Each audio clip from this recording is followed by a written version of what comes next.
Welcome to Alexandria, planning of the city. Alexander's plan to build his great city began with a verse from Homer's Odyssey. There is, in front of Egypt, in the sea with many swells, an island called Pharos. Guided by these clues, Alexander the Great founded his future city at the western end of the Nile Delta.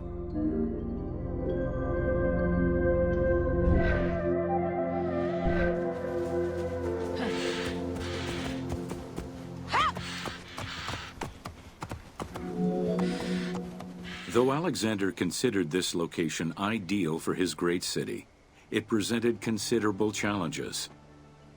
Too difficult to access during storms, the surrounding swamps threatened disease, and the limestone soil prevented the growth of healthy crops. However, due to the influence of his mentor Aristotle, Alexander the Great recognized that the true value was its strategic emplacement. Alexander knew that in controlling Pelusium to the east, Memphis to the south, and his crowning glory Alexandria to the west, he would create a triangular stronghold, allowing him to control the entire delta while giving him access to the Mediterranean.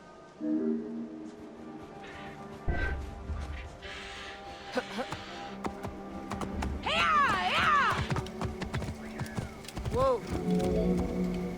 The Great Walls of Alexandria had a humble beginning.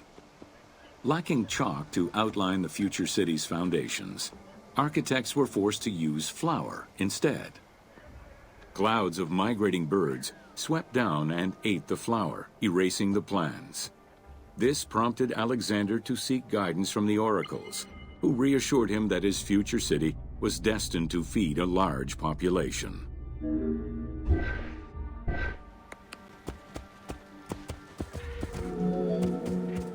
Excavations led by Mahmud Bey el-Falaki in the 19th century revealed that the wall enclosure measured approximately 5.2 kilometers in length and 2.2 kilometers in width. It was roughly 9 meters in height.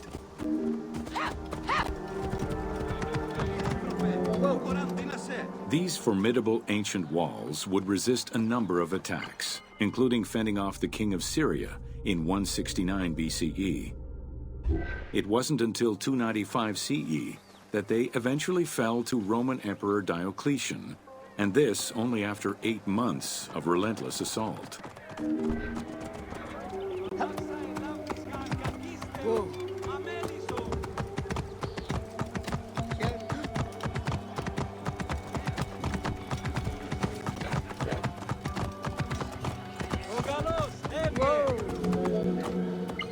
Alexandria's principal architect, Dinocrates, chose a Hippodamian grid plan.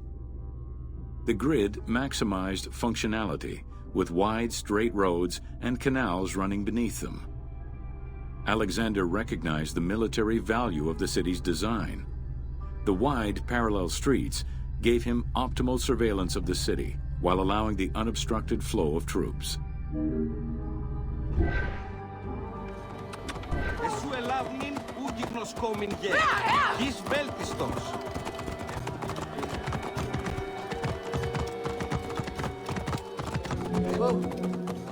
A central corridor ran from the Mediterranean's north port down to Lake Mareotis to the south. This thoroughfare acted as an unobstructed link for commercial trade and travel between the two ports. Many of the streets were bordered with grand buildings and parks, including Canopic Street, with its impressive gate bordering the eastern end.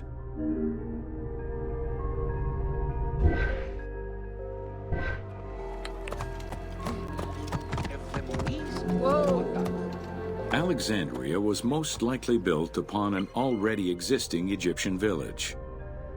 Upon its completion, the Egyptians reviled the city, refusing to call it by its founder's name. Instead, they called it Raked, the building, as a mark of disdain, which was later Hellenized into Rakotis. Despite this, the name Alexandria would remain.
Welcome to the Serapion of Alexandria.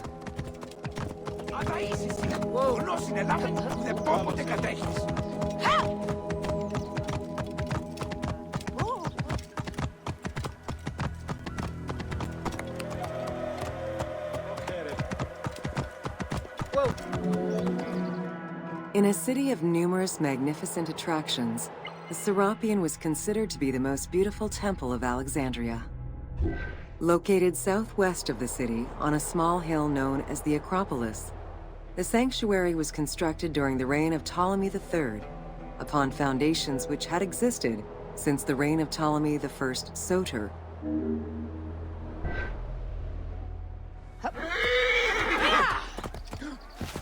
Whoa.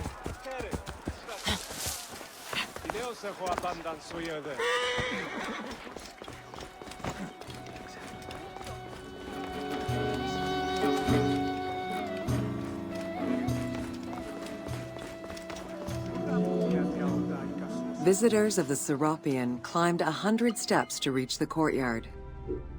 Libraries were installed in the porticos surrounding the square building, with its roof and columns adorned with gold and gilded bronze. Pharaohs were generous to the temple, as were several Roman emperors after Egypt's conquest. An inner temple housed the statue of Serapis, dedicated to healing the sick.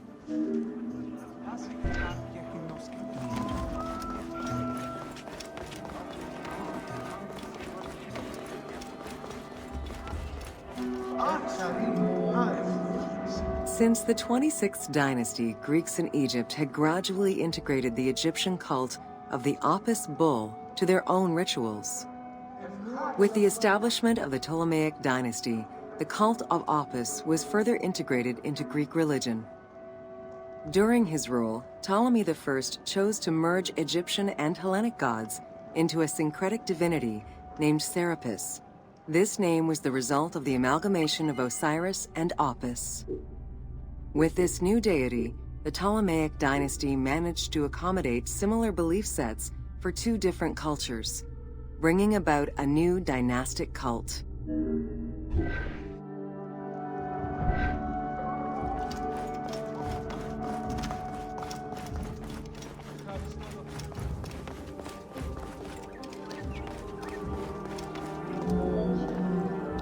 Serapis was also associated to other deities, including Asclepius, a Greek god of healing.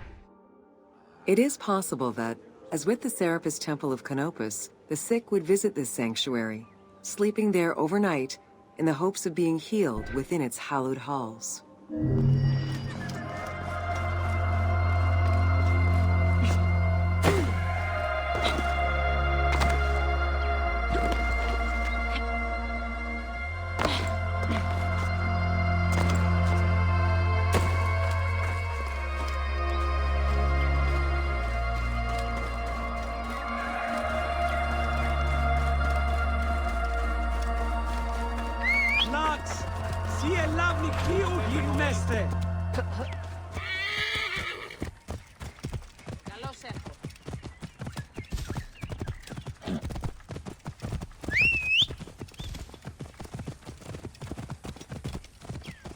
Whoa!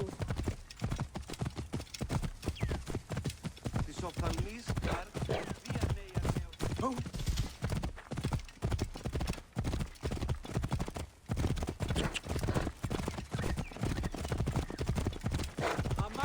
Λαύνης κακίστεως! Αμέλισσον!